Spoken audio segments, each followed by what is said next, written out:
आज हम लोग क्लास 11 माइक्रो इकोनॉमिक्स का चैप्टर नंबर 2 समझने की कोशिश करेंगे।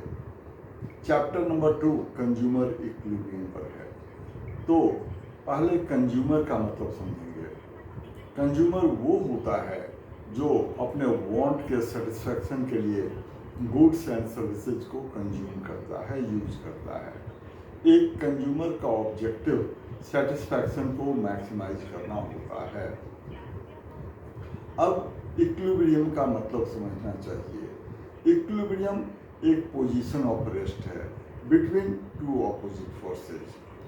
तो इक्विलिब्रियम में क्या होता है कि दो अपोजिट फोर्सेज होते हैं, एक दूसरे के अगेंस्ट वो काम करते हैं और उसमें वो एक बैलेंस का सिचुएशन होता है और उसको वो मेंटेन रहता है। मतलब equilibrium is a position of rest between two opposite forces where there is no tendency to shift। तो इसका मतलब कंज्यूमर इक्विलिब्रियम वो सिचुएशन है जिसमें एक कंज्यूमर अपने इनकम को स्पेंड करके मैक्सिमम सेटिस्फैक्शन डिराइव करता है। अब कंज्यूमर ये जो सेटिस्फैक्शन है, सेटिस्फैक्शन एक सब्जेक्टिव फिनोमेनन है। इसको क्वांटिफाई किया जा सकता है, नहीं किया जा सकता है, इसके बारे में इकोनॉमिस्ट के दो ओपिनियन हैं। जो सेटिस्फैक्शन है इसको इकोनॉमिक्स में यूटिलिटी कहते हैं। अब कंज्यूमर इक्विलिब्रियम को समझने के लिए दो अप्रोचेज हैं। एक को कार्डिनल अप्रोच कहते हैं, दूसरे को ऑर्डिनल अप्रोच कहते हैं।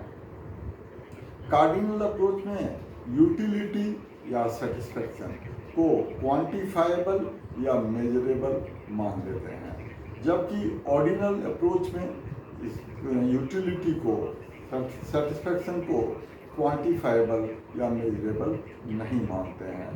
तो अब हम लोग दोनों ही अप्रोच से, कार्डिनल अप्रोच और ऑर्डिनल अप्रोच से कंज्यूमर इक्विलिब्रियम समझेंगे। तो कार्डिनल अप्रोच में सबसे पहले यूटिलिटी का मतलब समझते हैं। यूटिलिटी का दूसरा नाम सेटिस्फैक्शन है।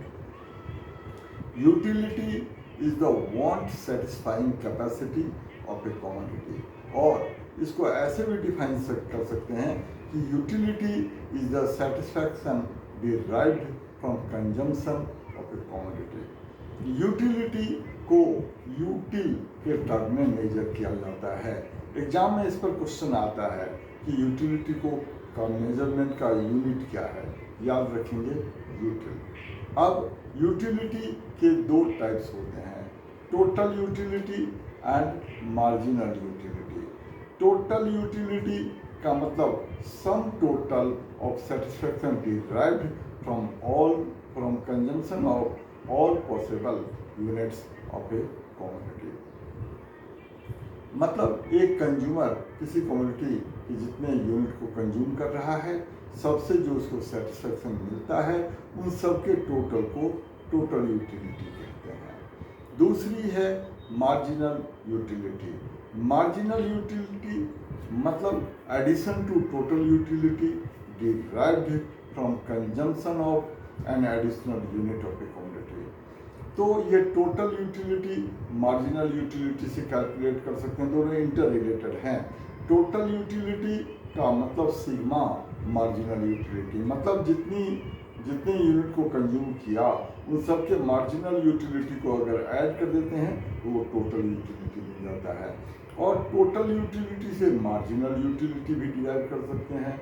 मार्जिनल यूटिलिटी डिराइव करने का फॉर्मूला होगा total utility TUN minus TUN minus 1। अगर किसी यूनिट की मार्जिनल यूटिलिटी निकालनी हो तो उसी यूनिट के टोटल यूटिलिटी से उसके एक यूनिट पहले के टोटल यूटिलिटी को माइनस करेंगे तो वो मार्जिनल यूटिलिटी हो जाएगी। मार्जिनल यूटिलिटी को और एक फॉर्मूले से निकाल सकते हैं, marginal utility equal to delta total utility, change in total utility upon change in unit consume. इस तरीके से मार्जिनल यूटिलिटी निकाल सकते हैं। अब total utility and marginal utility के कॉन्सेप्ट को समझने के लिए एक शेड्यूल और एक डायग्राम से समझेंगे।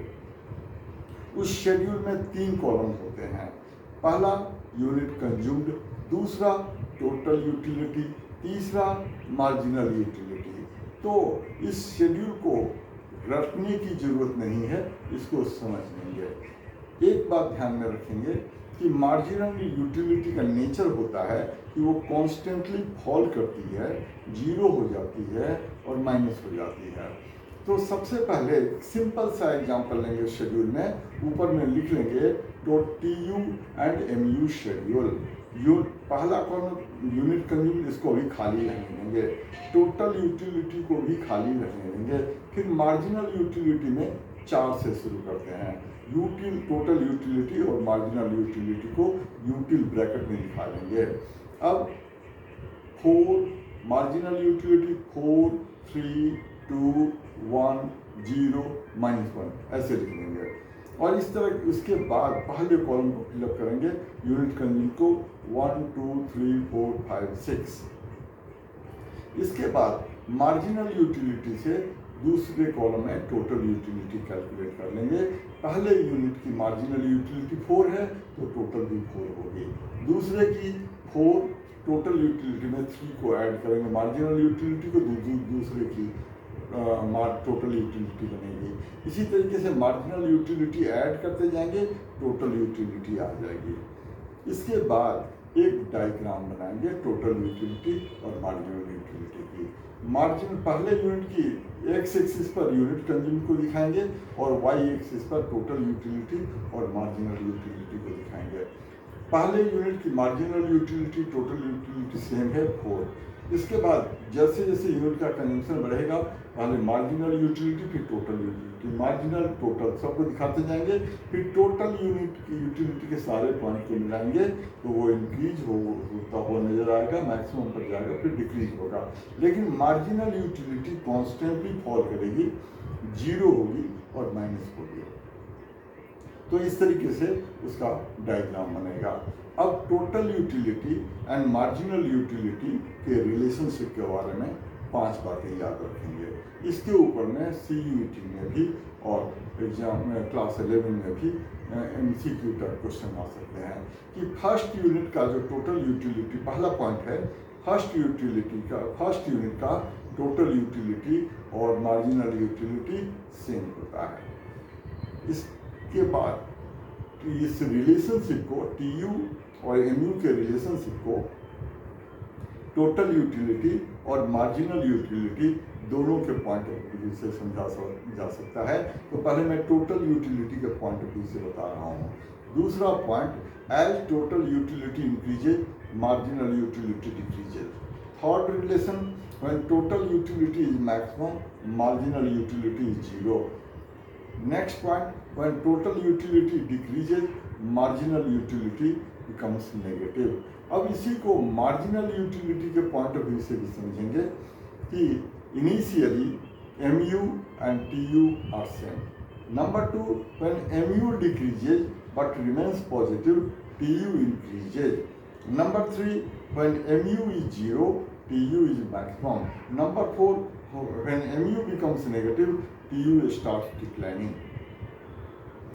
और कुछ इंपॉर्टेंट पॉइंट यहाँ पर ऑब्जर्व करेंगे कि जब जिस पॉइंट पर, जिस यूनिट के कंजम्पशन से मार्जिनल यूटिलिटी 0 हो जाए और टोटल यूटिलिटी मैक्सिमम हो जाए, उस पॉइंट को पॉइंट ऑफ सैटिस्फैक्शन कहते हैं। और जरा ध्यान देंगे कि पॉइंट ऑफ सैटिस्फैक्शन के पहले टोटल यूटिलिटी और मार्जिनल यूटिलिटी में इन्वर्स रिलेशन होता है। मार्जिनल यूटिलिटी घटती है और टोटल यूटिलिटी बढ़ती है। लेकिन पॉइंट ऑफ सैटिस्फैक्शन के बाद दोनों सेम डायरेक्शन में चेंज होते हैं। मतलब मार्जिनल यूटिलिटी माइनस होती है तो टोटल यूटिलिटी भी घटती है। तो इस रिलेशनशिप के ऊपर भी एग्जाम में क्वेश्चन आते हैं। तो ये शेड्यूल बुक से भी एक बार पढ़ लेंगे, ये जो मैं अभी बोल रहा हूँ उसको भी सुन लेंगे तो अच्छी तरह से समझ में आ जाएगा। अब इसी से रिलेटेड और एक कॉन्सेप्ट है, साथ में वो भी सीख लेते हैं, फिर कंज्यूमर इक्विलिब्रियम को समझेंगे। वो कॉन्सेप्ट है law of diminishing marginal utility. Law of diminishing marginal utility में कहा हुआ है कि as more and more units of a commodity are consumed, marginal utility derived from consumption of each successive unit goes on falling। तो ये बड़ा fundamental law है कि जैसे जैसे कंज्यूमर किसी कमोडिटी के ज़्यादा से ज़्यादा यूनिट को कंज्यूम करता है तो उसकी मार्जिनल यूटिलिटी कॉन्स्टेंटली फॉल करती है। लेकिन इस अब ये जो law of diminishing marginal utility है, इसको सेम TU और MU के शेड्यूल को यूज करेंगे और वही शेड्यूल वही डायग्राम यूज करेंगे। टोटल यूटिलिटी को हटा देंगे, शेड्यूल वही रहेगा, डायग्राम वही रहेगा मार्जिनल यूटिलिटी का। अब law of diminishing marginal utility को अप्लाई होने के लिए कुछ एजम्पशंस होते हैं, कुछ बातों को मान लेते हैं। अब वो एजम्पशन क्या है कि जो कंजम्पशन है वो कंटिन्यूअस होना चाहिए, कंटिन्यूअस कंजम्पशन होना चाहिए। दूसरी बात, ये गुड्स की क्वालिटी में कोई चेंज नहीं होना चाहिए, उसके कंजम्पशन कंटिन्यूअस हो, क्वालिटी में कोई चेंज नहीं हो। इन बातों को ध्यान में रखेंगे और भी कुछ एजम्पशंस है वो बुक से देख लेंगे। अब हम लोग कंज्यूमर कार्डिनल अप्रोच से कंज्यूमर इक्विलिब्रियम में आते हैं। कार्डिनल अप्रोच से कंज्यूमर इक्विलिब्रियम के अंदर दो कंडीशन होते हैं, single commodity case and two commodity case. Single commodity case में एक कंज्यूमर इक्विलिब्रियम में तब होता है जब उसके किसी गुड्स के कंज्यूम करने की मार्जिनल यूटिलिटी जब उस कमोडिटी के प्राइस के इक्वल आ जाए, तब वो कंज्यूमर इक्विलिब्रियम में आ जाता है। तो उसको फॉर्मूले के फॉर्म में कह सकते हैं, when MU equal to price of the commodity, MU in terms of money या MUX upon PX equal to MUM हो जाए। तो इसको वही शेड्यूल, एक बुक में शेड्यूल को देखेंगे तो उसमें यूनिट कंजम्पशन, यूनिट कंज्यूम दिया होगा, मार्जिनल यूटिलिटी दी होगी और मनी की मार्जिनल यूटिलिटी को 1 मान लेते हैं। वही तब जितनी मार्जिनल यूटिलिटी है इन टर्म्स ऑफ यूटिल, वही marginal utility in terms of money हो जाएगी।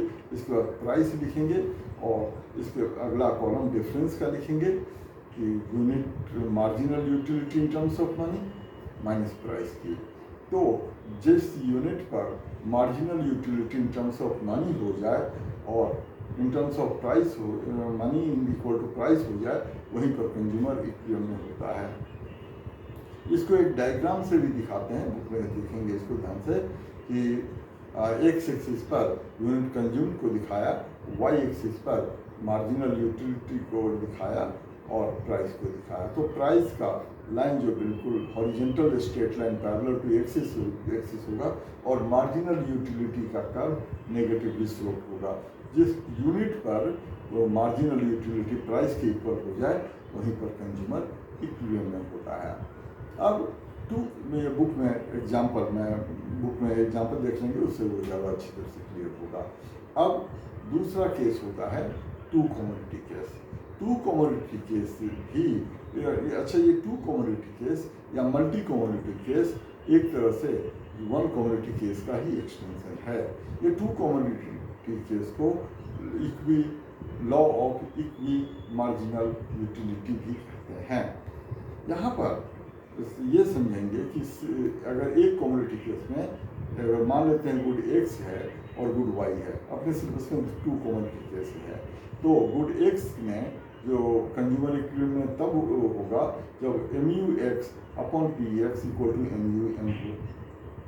इसी तरह गुड वाई के केस में MUY upon PY equal to MUM हो। तो इसका मतलब ये हुआ कि टू कमोडिटी केस में MUX अपॉन PX अगर equal to MUY upon PY हो तो कंज्यूमर इक्विलिब्रियम में होगा। अब इसी इक्वेशन को अगर इंटरचेंज करते हैं तो MUX upon MUY equal to PX upon PY, ये दोनों रेशियो जब सेम हो जाते हैं तो टू कमोडिटी केस में कंज्यूमर इक्विलिब्रियम में होता है। बुक में एग्जाम्पल वो दिए हुए हैं और दोनों कमोडिटी जब दोनों कमोडिटी की मार्जिनल यूटिलिटी, याद रखेंगे जब MUX इक्वल टू MUY हो जाए, अगर ये मान लेते हैं कि दोनों कमोडिटी की प्राइस सेम है तो इसका मतलब MUX इक्वल टू MUY हो जाए तो कंज्यूमर इक्विलिब्रियम में होगा। वो बुक में एग्जांपल दिया हुआ है, गुड X की मार्जिनल यूटिलिटी, गुड Y की मार्जिनल यूटिलिटी। और कंज्यूमर अपने इनकम को इस तरीके से एलोकेट करता है कि जिससे उसको मैक्सिमम मार्जिनल यूटिलिटी मिले, उस पर पहले अमाउंट को खर्च करेगा, फिर बाद में से कम मार्जिनल यूटिलिटी पर, फिर उससे कम पर। तो जब दोनों कमोडिटी की मार्जिनल यूटिलिटी सेम हो जाएगी तो टू कमोडिटी केस में कंज्यूमर इक्विलिब्रियम में हो जाएगा। इसको एक डायग्राम से भी समझेंगे, एग्जाम में इस पर भी क्वेश्चन देते हैं, टू कमोडिटी केस के ऊपर भी क्वेश्चन आता है। अब हम लोग आते हैं ऑर्डिनल यूटिलिटी अप्रोच में। ऑर्डिनल यूटिलिटी अप्रोच में कंज्यूमर इक्विलिब्रियम समझने के लिए दो कॉन्सेप्ट समझना जरूरी है। पहले कॉन्सेप्ट को इंडिफरेंस कर्व कहते हैं। अब ये इंडिफरेंस कर्व क्या होता है? इंडिफरेंस कर्व याद करेंगे, इसका डेफिनेशन अच्छी तरह से याद कर लेंगे कि indifference curve is graphical presentation या diagrammatic presentation of consumption of combinations of two goods giving same level of satisfaction. याद कर लेंगे इसको अच्छी तरह से कि indifference curve is graphical presentation of consumption of combinations of two goods giving same level of satisfaction. ये समझ में आ गया होगा। ये एक ग्राफिकल प्रेजेंटेशन है दो कमोडिटी के कंजम्पशन के कॉम्बिनेशंस का जो कि सेम लेवल ऑफ सेटिस्फैक्शन को बतलाते हैं। अब अगर एक डायग्राम में एक से ज़्यादा इंडिफरेंस कर्व को हम दिखाते हैं, क्योंकि प्रैक्टिकली एक कंज्यूमर सिर्फ दो ही कमोडिटी के कॉम्बिनेशन को कंज्यूम नहीं करता है, वो कई सारे कॉम्बिनेशन को कंज्यूम करता है। मतलब एक कंज्यूमर के एक से ज़्यादा इंडिफरेंस कर्व्स हो सकते हैं। अगर एक ही डायग्राम में सेट्स ऑफ इंडिफरेंस कर्व को दिखाते हैं तो उसको इंडिफरेंस मैप कहा जाता है। यहाँ पर एक कॉन्सेप्ट और समझ लेना चाहिए, marginal rate of substitution. Marginal rate of substitution का मतलब होता है कि एक commodity ratio of decrease in consumption of a commodity to increase in consumption of another commodity giving same level of satisfaction. तो इसका formula MRS equal to delta good X upon delta good Y। एक कमोडिटी के consumption को decrease करते हैं और दूसरे कमोडिटी के कंजम्पशन को इंक्रीज करते हैं, लेकिन उससे लेवल ऑफ सेटिस्फैक्शन में चेंज नहीं होना चाहिए, तब इसको मार्जिनल रेट ऑफ सब्स्टिट्यूशन कहते हैं। अब ये जो इंडिफरेंस कर्व है इसके कुछ एजम्पशंस होते हैं, कुछ बातों को मान लिया जाता है कि कंज्यूमर सिर्फ दो ही कमोडिटी को कंज्यूम कर रहा है। नंबर 2, कंज्यूमर रैशनल है। नंबर 3, नॉन सैटिटी का कंडीशन है, मतलब वो फुल मैक्सिमम सेटिस्फैक्शन के सिचुएशन में नहीं है, तभी वो कॉम्बिनेशन को चेंज कर रहा है। और जो MRS है, मार्जिनल रेट ऑफ सब्स्टिट्यूशन है, वो डिक्रीज हो रहा है। इस पॉइंट पर जरा ध्यान देंगे कि जहाँ MRS डिक्रीजिंग है, इसलिए जो इंडिफरेंस कर्व होता है वो कॉन्वेक्स टू द ओरिजिन होता है। इस पर एग्जाम में MCQ होते हैं कि ये कॉन्वेक्स टू द ओरिजिन क्यों होता है, ड्यू टू डिक्रीजिंग MRS। अब आते हैं कि ये जो इंडिफरेंस कर्व है इसके 5 कैरेक्टरिस्टिक्स या फीचर्स होते हैं। पहला फीचर होता है कि ये downward sloping from left to right होता है। नंबर 2, वो कभी एक्स एक्सिस और वाई एक्सिस को टच नहीं करता है। नंबर 3, वो कॉन्वेक्स टू द ओरिजिन होता है। Number 4, higher indifference curve higher level of satisfaction को रिप्रेजेंट करता है और lower indifference curve lower level of satisfaction को रिप्रेजेंट करता है।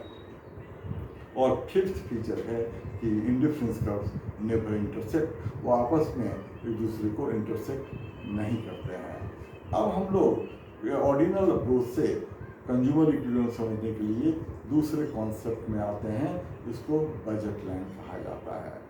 बजट लाइन एक डायग्रामेटिक रिप्रेजेंटेशन है या ग्राफिकल रिप्रेजेंटेशन है of purchase of combinations of two goods with given income of consumer and given prices of commodity। इसको अच्छी तरह से समझ लेंगे कि budget line is a graphical presentation of purchase of combinations of two goods with given income of consumer and given prices of commodity। यह budget line एक straight line होता है, कांस्टेंट होता है, वो एक्स एक्सिस और वाई एक्सिस को touch करता है। बजट लाइन में मान लेते हैं यहाँ पर एक बात समझ लेंगे बजट लाइन इक्वेशन का।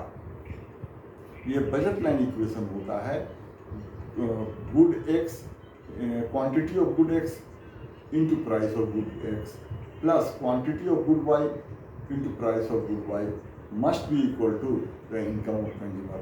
मतलब वो सारे कम्बिनेशन जिसमें एक कंज्यूमर अपने इनकम से दोनों कम्युनिटी के अलग अलग कम्बिनेशन परचेज करता है, उसको बजट सेट करते हैं। और सारे वो जो कम्बिनेशंस हैं जो बजट लाइन जिसमें उसका सारा का सारा इनकम यूजअप हो जाए, वो बजट लाइन पर रिप्रेजेंट होता है। अब बजट लाइन जो होता है स्ट्रेट लाइन होता है, नेगेटिवली स्लोप होता है। अब बजट लाइन के बारे में एक बात और यहाँ पर एक टर्म और है सीखना पड़ता है, मार्केट रेट ऑफ एक्सचेंज। तो एक्स एक्सिस पर जो कमोडिटी है उसकी प्राइस अपॉन वाई एक्सिस पर जो कमोडिटी है उसकी प्राइस, ये रेशियो को मार्केट रेट ऑफ एक्सचेंज कहा जाता है। बजट लाइन से रिलेटेड और एक टर्म समझना चाहिए, change in budget line. Budget line में चेंज दो टाइप का होता है, एक को चेंज कहेंगे, दूसरे को शिफ्ट, एक को चेंज कहेंगे, दूसरे को मूवमेंट कहेंगे। मतलब चेंज इन बजट लाइन दो टाइप का होगा, शिफ्ट इन बजट लाइन और मूवमेंट अलोंग बजट लाइन। यह शिफ्ट दो टाइप का होता है, राइटवर्ड शिफ्ट, लेफ्टवर्ड शिफ्ट। ये शिफ्ट जो होता है change in income of consumer के कारण। तो राइटवर्ड शिफ्ट होता है जब कंज्यूमर का इनकम इंक्रीज हो जाए, प्राइस कांस्टेंट रहे, तो ये राइटवर्ड शिफ्ट हो जाएगा। और अगर कंज्यूमर का इनकम कम होता है तो ये लेफ्टवर्ड शिफ्ट होगा। और रोटेशन होता है प्राइस में चेंज की वजह से। अब रोटेशन गुड एक्स में रोटेशन, गुड वाई में रोटेशन। अब अगेन गुड एक्स का रोटेशन दो टाइप का होगा, लेफ्टवर्ड रोटेशन, राइटवर्ड रोटेशन। ऐसे ही गुड वाई में भी leftward rotation, rightward rotation. Good x का लेफ्टवर्ड रोटेशन तब होगा जब गुड एक्स की प्राइस इंक्रीज होगी, और राइटवर्ड रोटेशन तब होगा जब गुड एक्स की प्राइस डिक्रीज होगी। इसी तरह से गुड वाई की अगर प्राइस इंक्रीज हो तो लेफ्टवर्ड रोटेशन हो जाएगा, और प्राइस डिक्रीज हो तो राइटवर्ड रोटेशन हो जाएगा। इस तरह से अगर गुड एक्स की प्राइस इंक्रीज हो और गुड वाई की प्राइस डिक्रीज हो तो एक्स का लेफ्टवर्ड रोटेशन हो जाएगा, वाई का राइटवर्ड रोटेशन हो जाएगा। और अगर एक्स की प्राइस डिक्रीज हो और वाई की प्राइस इंक्रीज हो तो वाई की लेफ्टवर्ड रोटेशन और एक्स राइटवर्ड रोटेशन हो जाएगा। अब ऑर्डिनल अप्रोच से कंज्यूमर इक्विलिब्रियम समझेंगे। इसके लिए क्या है, एक डायग्राम में x axis per unit consumed लिखेंगे और वाई एक्सिस पर गुड एक्स, वाई एक्सिस पर रेफरेंस कर्व और बजट लाइन को दिखाएंगे, इनकम और इनपुट को दिखाएंगे। यहाँ पर एक तीन इंडिफरेंस कर्व दिखा देते हैं, IC1, IC2 और IC3, और एक बजट लाइन सीधी बजट लाइन ड्रॉ करते हैं। इसमें क्या है, ऑर्डिनल अप्रोच से कंज्यूमर इक्विलिब्रियम में तब होता है जब बजट लाइन और इंडिफरेंस कर्व टेंजेंट होते हैं और at the point of tangency वो कॉन्वेक्स टू द ओरिजिन होता है। मतलब ये हुआ कि MRS इक्वल टू MRE होना चाहिए। तो जो पहला इंडिफरेंस कर्व बनाएंगे वो बजट लाइन के ऊपर होगा, जो अनअटेनेबल होगा, वो नहीं अटेन किया जा सकता है, क्योंकि कंज्यूमर के पास जितना इनकम है उससे वो उस लेवल का सेटिस्फेक्शन डिराइव नहीं कर सकता है। अब दो बजट लाइन, दो इंडिफरेंस कर्व बजट लाइन को टच करते हैं, लेकिन IC1 2 पॉइंट पर टच करेगा, वो वहाँ पर कंज्यूमर इक्विलिब्रियम में नहीं होगा। IC2 1 पॉइंट पर टच करेगा, जहाँ पर वो बजट इंडिफरेंस कर्व भी होगा, कॉन्वेक्स टू द ऑरिजिन होगा। तो याद रखेंगे कि IC2 बजट लाइन के इक्वल होगा, IC2 बजट लाइन के इक्वल होगा। तो वहीं पर कंज्यूमर इक्विलिब्रियम